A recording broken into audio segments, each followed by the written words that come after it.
So to get started, Doctor, would you mind just introducing yourself, telling us a little bit about Um, yourself, your work, and your experience in mediation? oh, absolutely. My name is Mwachofi Singo. I am in the Faculty of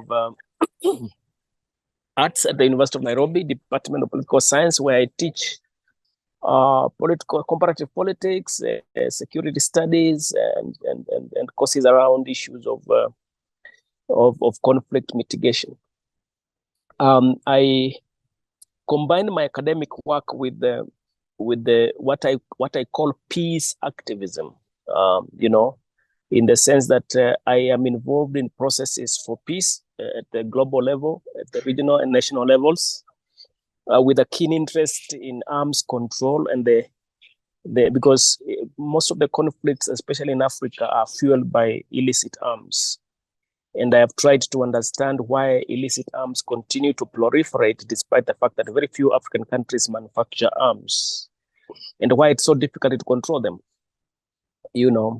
When you look at the DRC, you look at Somalia, you look at South Sudan, you go to Mali, you go to Central African Republic. The common denominator in these conflicts are illicit small arms and light weapons. So I have that interest, but I also, in that context, then involved in efforts that try to control illicit proliferation of small arms and light weapons, and in processes of conflict resolution or trying to find solutions. I am keenly interested in the aspects of discussions that have to do with how we can end the menace of illicit arms proliferation, and indeed the global illicit trade in arms. So for the last 20 years or so, I've been involved with civil society organizations in Kenya that, promote, grassroots peace building, but also at the same time, also finding, researching and, advocating for policy actions that aim at controlling arms so as to build a more secure and peaceful country and region for all of us. In terms of mediation, I started being involved in mediation work at the grassroots level in Kenya in the early 20s, where we were involved together with colleagues in my organization. I co-direct a small NGO called Security Research and Information Center based in Nairobi, and that since 1998 has been, focusing on these issues of small arms and light weapons, community disarmament programs, grassroots peace building, etc. So we were involved in facilitating, grassroots peace building with the communities in Wajir in the early 2000s. But the experience I would like to share more with you here is my experience in the DRC M23 peace process in 2012-2013, because I was intimately involved in it. And it's a more, recent, it was a regional effort. Yeah, so that's what I would then say about myself in short.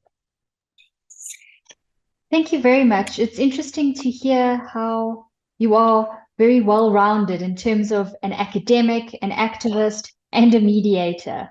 So it seems like you are covering all the bases. Would you like to tell us a little bit more about this DRC mediation in 2013? Yes, of course. For 7 years, between 2007 and 2014, I was director for peace and security for the International Conference on the Great Lakes region based in Bujumbura. This is a member states organization that was established with the support of the United Nations and the African Union in 2006 to help find solutions to the protracted regionalized conflict stemming out of DRC. And my role in that job was to coordinate projects within the 11 and later 12 member states of the ICGLR, to promote peace and security. And among one of those projects was the project on issues around conflict resolution and mediating for peace in the region. Another project was on small arms and light weapons, as I had just mentioned earlier. Another one was on border security management, etc. And in 2009, a conversation began amongst the the heads of state of the Great Lakes Region Summit, initiated by President Kikwete of Tanzania, that to have impact in terms of stabilizing the region needed to think outside the box, so to speak. They needed to take bold actions. And one of the things that was proposed was to establish a regional force, populated by member states, directed by member states, commanded by member states, to complement political and diplomatic efforts to mediate the conflict in the DRC. And member states accepted President Kikwete's proposal in Addis Ababa. I remember I was in the meeting. And around by 2011, 2010, there was a sense that there was the political process was picking up in terms of trying to find out a solution for the DRC. But and then in 2012, M23 attacked. And remember, M23 was attacking after the 2009 process that was mediated by Presidents Obasanjo and President Mkapa in 2009 between the CNDP, which was the precursor of the M23, and the government of Congo.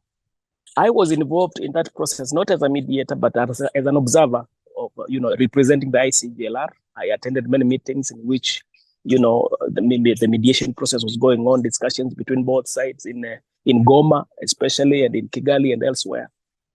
But where I was involved intimately in the process is when M23 attacked in 2012 it was, and then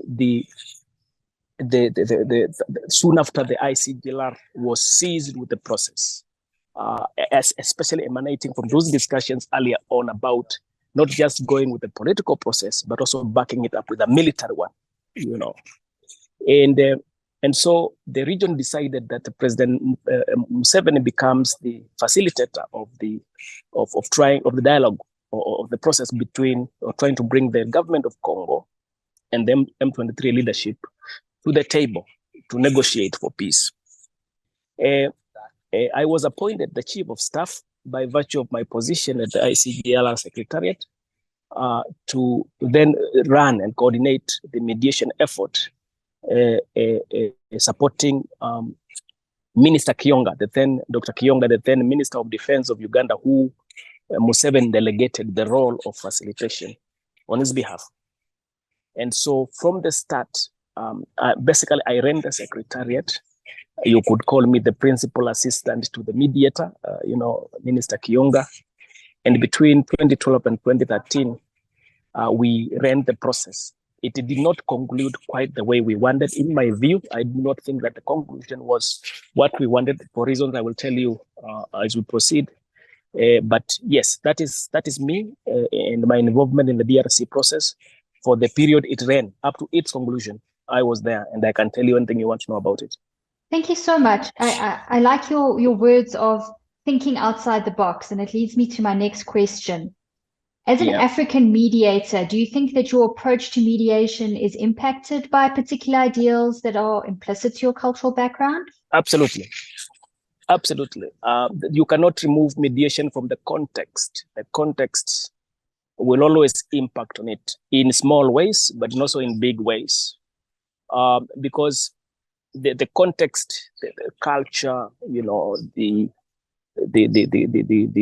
norms and the belief systems of people have an impact in terms of how they think and how they handle situations.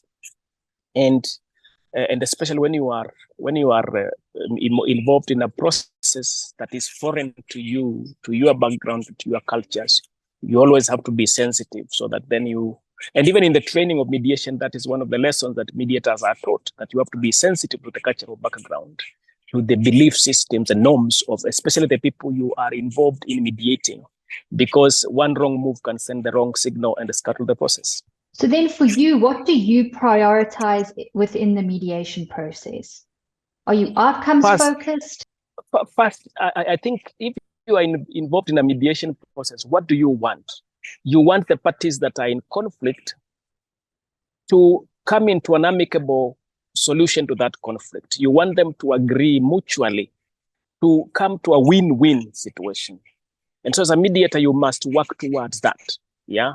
Sometimes you may not get a win-win the way you want, like we didn't get a win-win, the DRC M23 situation as far as I'm concerned, but you want to get closer to a win-win situation as much as possible. So focus should be to do what it takes to ensure that you get the parties to agree, you get the parties to, narrow their differences, and if possible, resolve the problem that they may be having. So you've mentioned that you unfortunately didn't feel that mediation process ended the way that you would have liked, possibly successfully. Yes.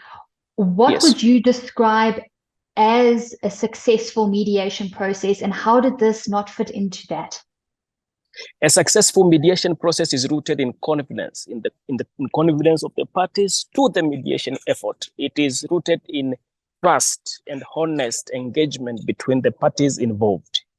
When there is no honest engagement, if one party feels like the other party is not coming to the table with the goal and the honest desire to find a solution, then they will always act suspiciously. They will not also come with, trust. And so for me, if trust is lacking, trust in the mediator, first and foremost, trust in the person you have agreed to help you mediate, and second, trust and honest engagement between the parties. If that is lacking, you will not get a solution. That's what happened in the DRC effort. That's very true, but very sad to hear that wasn't able to be resolved with the presence of trust. Do you have any mediation experiences that you feel were more successful? Perhaps, I am not so sure whether I have a very, very good example at the international level, but I can perhaps give an example of the efforts we were involved with in Wajir. This was, of course, mediating conflicts among communities, in the context of issues around resources, issues around clanism, clan differences, etc. And I would say that I was not the direct mediator in that. As I said, we were facilitating and supporting. But there was a lady, she's deceased now, she was called Deka Ibrahim, who led that process. And that process succeeded because the parties had trust in her. She did not come to the table to mediate that process within garbage, whether political or social, or whether so the communities involved had trust in the process initiated and led by Deka Ibrahim. And for me, also, it was helped by the fact that Deka Ibrahim being a Muslim woman, and these were Muslim communities in a Muslim-dominated area. So Deka being a Muslim, somebody they knew, somebody they shared their cultures with, somebody they had trust in, they agreed to settle their differences. And by the way, those conflicts have never recurred. Anyone coming from that area will tell you that, there was a lasting, sustainable solution to that process. That's amazing. And it clearly sounds like trust plays a huge role in the mediation process. To me, yes, it does. Not just the process, but in the mediator themselves. Absolutely. In your opinion, then, what other sort of selection criteria or qualities should a leader in mediation possess?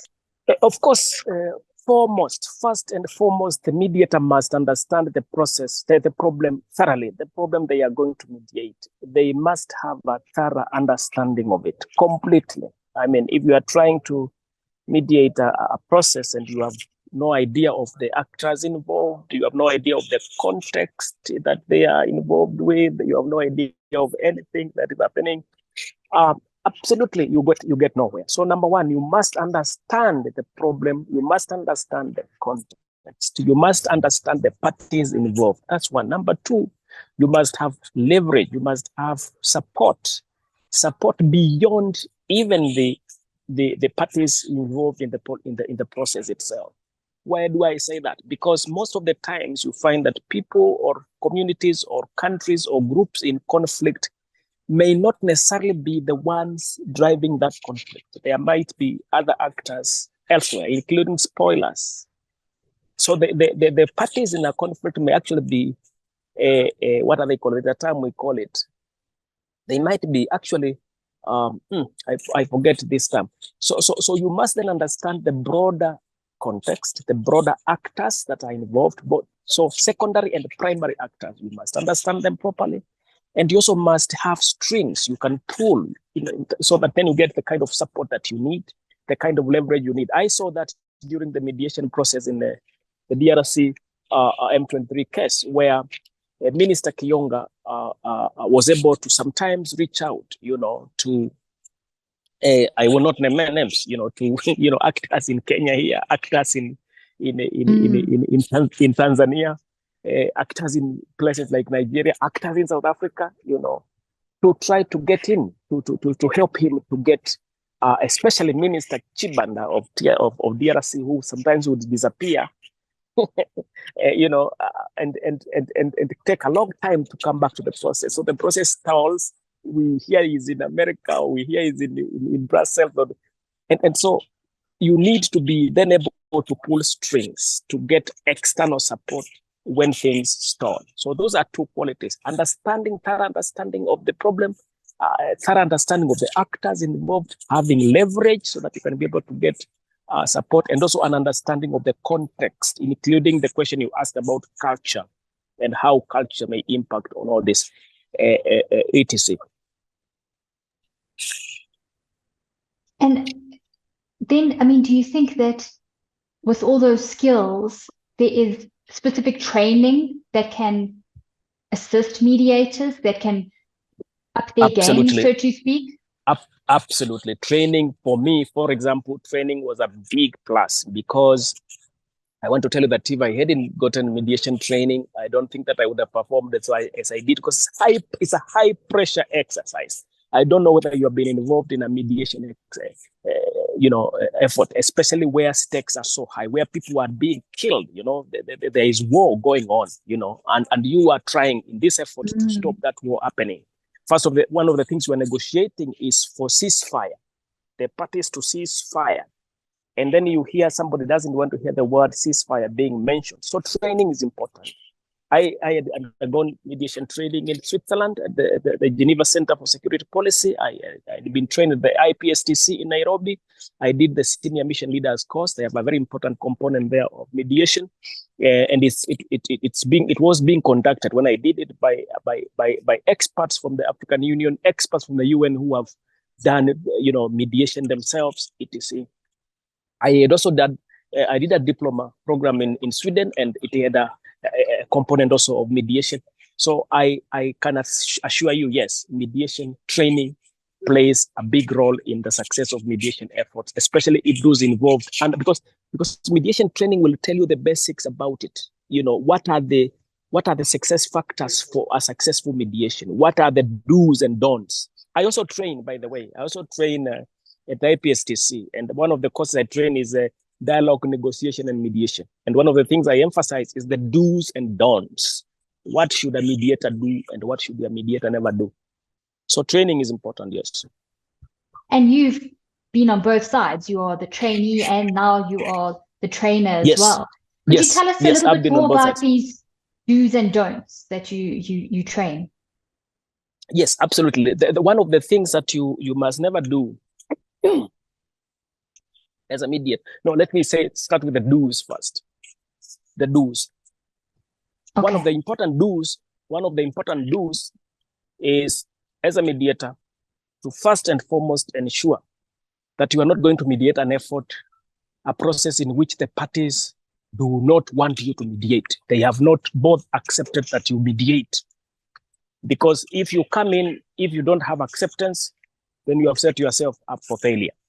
So don't enter a mediation process where there are suspicions about your mediator's role. That's an important do, and especially if you are the chief mediator of the process. That's one. Number two, and it's linked with the issue about the support for the mediation effort by the parties involved. Then number two, do not enter into a mediation process if you do not understand. This is linked to a do and a don't. So understand the context. So be equipped with facts. Have the facts right. the facts about the actors involved, the fact about the problem they are conflicting over, the knowledge about the regional context, the national context, the actors involved, etc. Another do is to ensure that you have, of course, sufficient support, sufficient resources for the mediation effort, because if those resources are not guaranteed, you will start to hear like what we were hearing in Addis Ababa, that the parties to the Sudanese conflict are in Sudan, but they will not mediate because there is no money for their per diem. So small things like per diems will derail the mediation effort, because you must facilitate those that are coming, and some of them are in it actually because of that per diem, sadly. So you must have the resources. Ensure that you have the resources to. Then, of course, the don'ts are also linked to the do's. The don'ts are, again, don't start the mediation effort if you don't have enough resources. Do not start if you have not been accepted. Do not start the process if you don't understand the context. And so these things are all of them linked. And then do not also enter into the process if you don't understand the skills, if you don't have the skills for mediation. So one do is ensure that you have the training, the understanding, and so on. And understanding of context comes through very strongly in both the do's and the don'ts there. So the question I have for you now is a little bit more of a difficult one, because if we consider that most conflict situations are very male-dominated situations, does that mean that women can be effective mediators in these situations? Let me answer your question first by going back to my experiences in the DRC effort. One of the problems that we had was that when the mediation teams arrived, it was realized that we didn't have enough representation of women from the rebel side. The rebel side, not rebel, the government side. The government side had brought more women than men to the negotiation process. Okay. It was interesting because the M23 had more women representatives in the process. Of course, I didn't have the chance to understand their qualifications or their capacities or their training, whether they are training in mediation or whatever. But optics matter. And what we noticed first was that there was less representation, and the mediator had actually to go out of his way to ask the government side to ensure that they have more women representatives in the next session of the process. And that was done. Now, coming to your question, that was done so that even by the time we started the proper process started, we had almost fair. I mean, I have the pictures and videos of the process, and when I look at them, you will see the numbers are almost even. So it then means that if you have less women representation, of course, women's issues will be lost. Women's issues will be lost. The outcome will always then not be gender sensitive, or let me be specific, women sensitive, and hence then the need to make deliberate efforts so that as much as possible, even if you will not have a woman leading that effort, even if it's a man leading it, if you have strong women voices, either in terms of those that are supporting the mediator or the technical teams that are undertaking the mediation effort. So you need to deliberately ensure before you start the mediation effort, really that you have both voices well represented. I don't know whether I've answered it. Yeah, that definitely. And it's interesting to hear how efforts were made to improve the demographics to make them more balanced. Yes. The mediator was a very, I want to say that he was up to his task. He was a very, very, very effective, in my view. He did very well. And you also spoke about an instance where you had a woman, sorry, I've forgotten the name now, who was the lead mediator that you attended. In Kenya, yes, Deka Ibrahim. Her name, Deka Ibrahim. Unfortunately, she passed away a few years ago. Oh, okay. Would you like to tell us a little bit about that experience with a lead woman mediator? Yes, I first and foremost, she was highly respected amongst her community, which, by the way, happened to be not one of those directly involved, but having cultural links, being a Muslim and being a local. First and foremost, she was a local and well known and highly respected. I think one of the things that struck me was the high respect that she was accorded by both sides. But she also had support. She also had support from a number of prominent women peace actors in Kenya. So she had also that backing, as I was saying, being able to pull strings. But also she was highly regarded by the political class, by the politicians from Wajir and from Garissa, which are neighboring counties in our northeastern region, which actually borders Somalia and which is populated by Somalis. She was a Somali herself. The warring communities are Somali. And so she commanded respect from politicians. And why this is important is that sometimes you will find that some of these conflicts are really fueled by political interests. One politician will want to drive away certain sections of the population so that when the election comes next time, he has an easier time, or he will instigate artificial conflicts over some resources that there would actually not be any conflict over if it was not for that incitement. And so she had that respect from politicians, well regarded within the peace building movement in the country, but more importantly, having the trust of the communities involved in those skirmishes in that particular part of the country. Thank you for sharing that. And to bring it back to you now, what are the obstacles that you have typically encountered during a mediation process? Wow, I again will draw from my experiences in DR Congo. One of the biggest obstacles that comes is when you do not have the support of those that should be supporting the process. The spoilers are a big problem in mediation processes. In our case, we had them. I don't know whether I should be mentioning them here because you are recording me. I don't want to. The next time I ask for a visa, I am denied because they say. Of course. No names needed. No names needed. Yes, and we had a very good number of them in the DRC peace process. So one of the biggest obstacles that there are actually actors actively working against the mediation effort that you are trying to conclude. And so then you go nowhere. The outcome will not be win-win. So that's one challenge. The other challenge is also about now when you come to the local context. Here, what my point is about, you have spoilers who are regional in the context of the DRC process, which I can name, but I won't name. But we have also spoilers at the international level, actively involved at all levels. If this was a private conversation, I would give you details, I would give you names.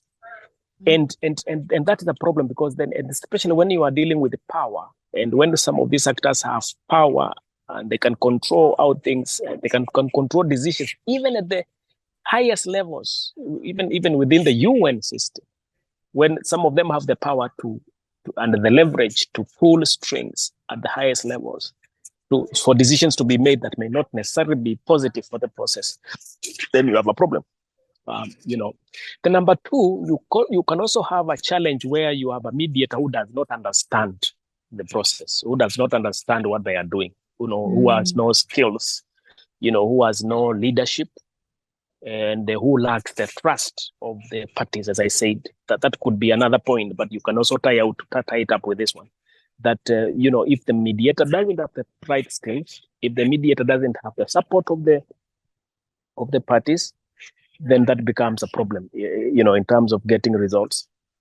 And then also the other challenge becomes that of politics, the political dynamics. Like, for example, in the context of the DRC process, we had political dynamics impacting on the process from the context of DRC itself, as the internal political dynamics in Congo, but also the regional dynamics, the issues between Congo and Uganda, issues between Congo and Rwanda, issues between, so that is also another challenge.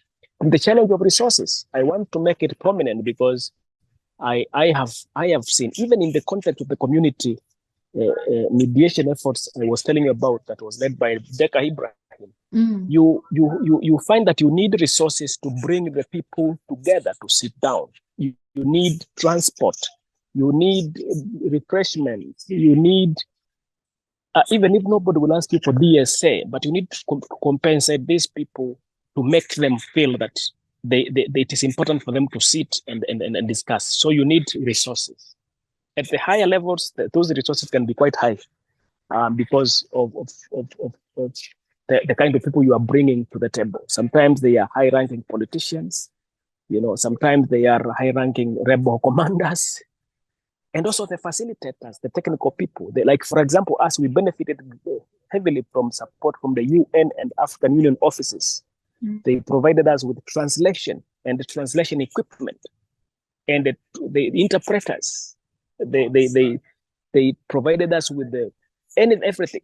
Let me say, each and anything that we needed, we asked from the UN and the African Union regional offices, we got.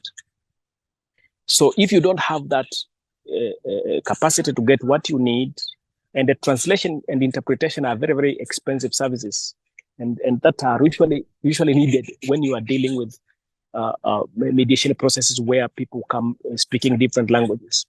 So you have to have assurance that the resources are available.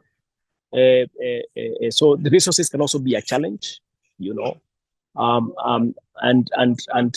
of course, there are certain things that happen that have not been planned for, so you have to prepare for the eventuality that things that you didn't plan for can happen.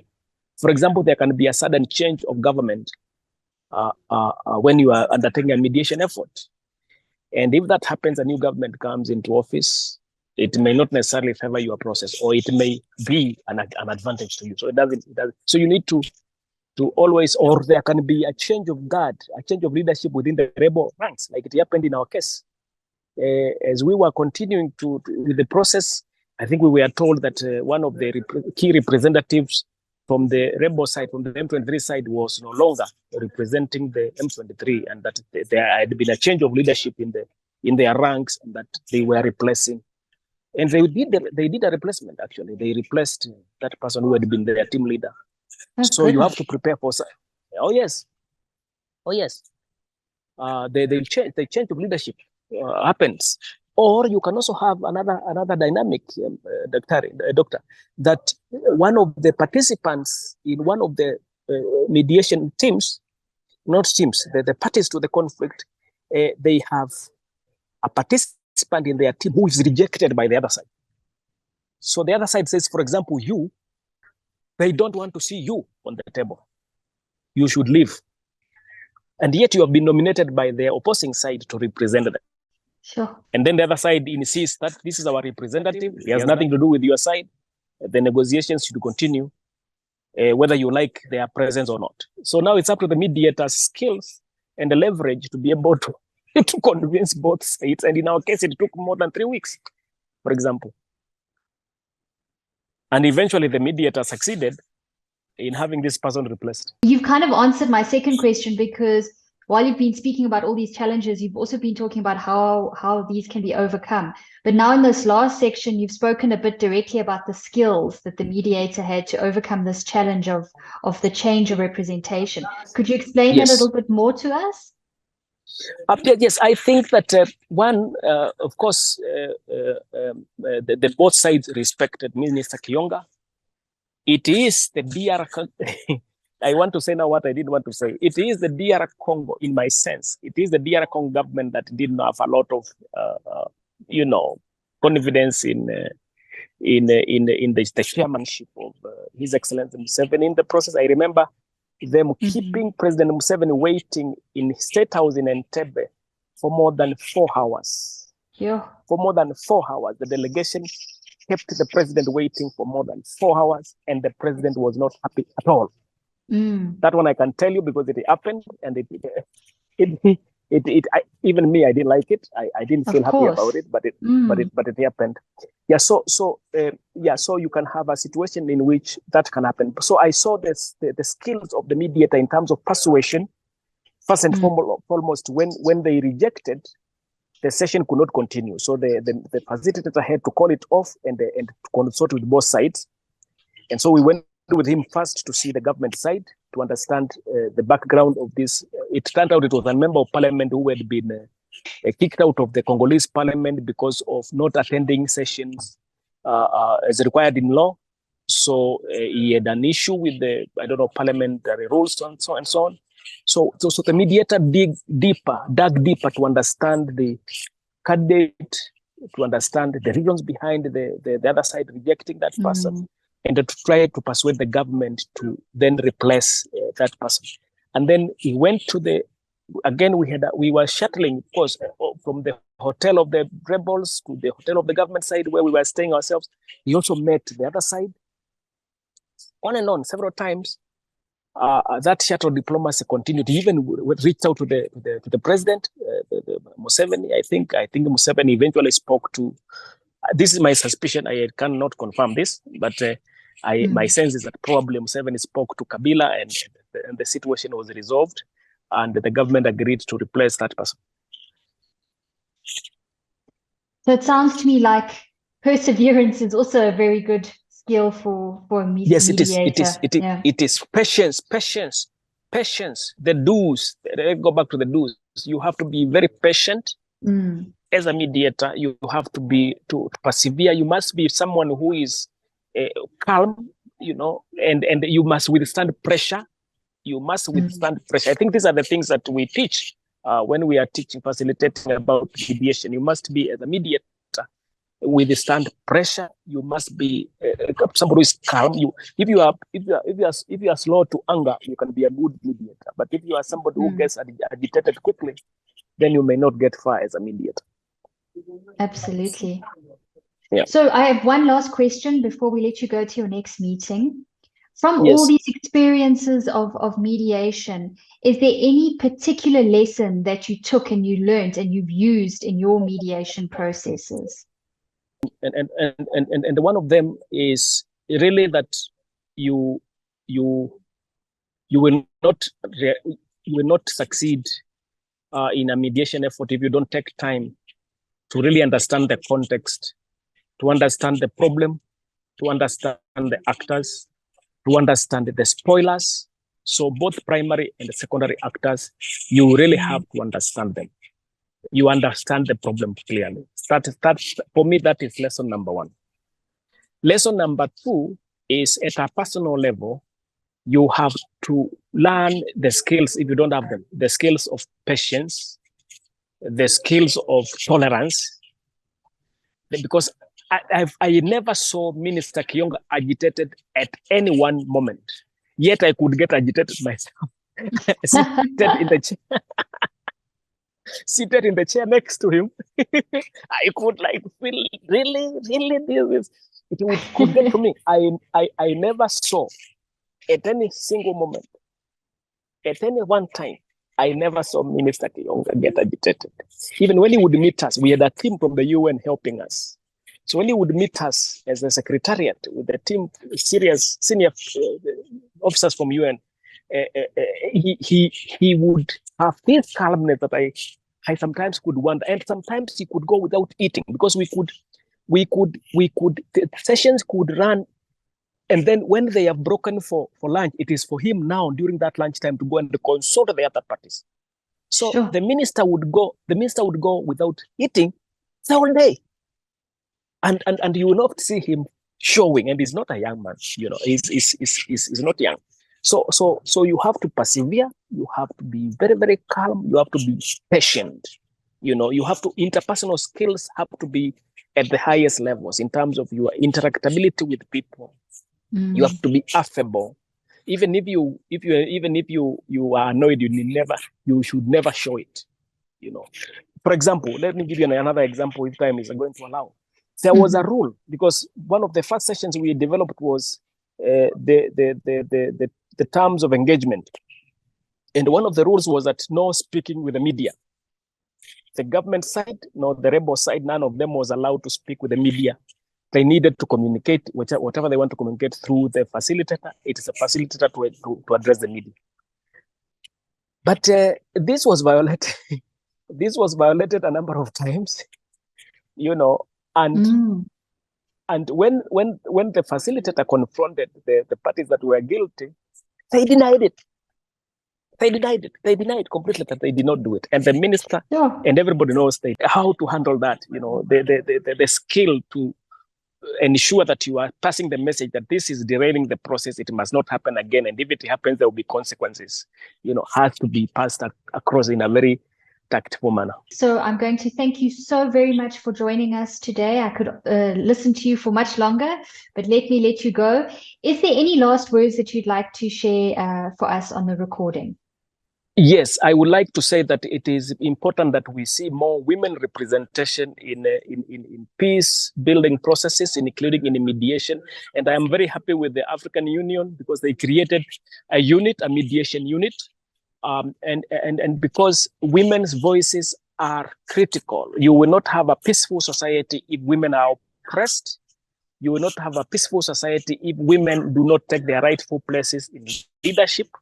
You will. I am sorry, I might sound like a gender activist, but it is the truth. The truth is that the society will only enjoy peace if all sections within it feel that their grievances are addressed, that they have space. So women should be given space, not only in mediation, but also at the highest levels of decision making.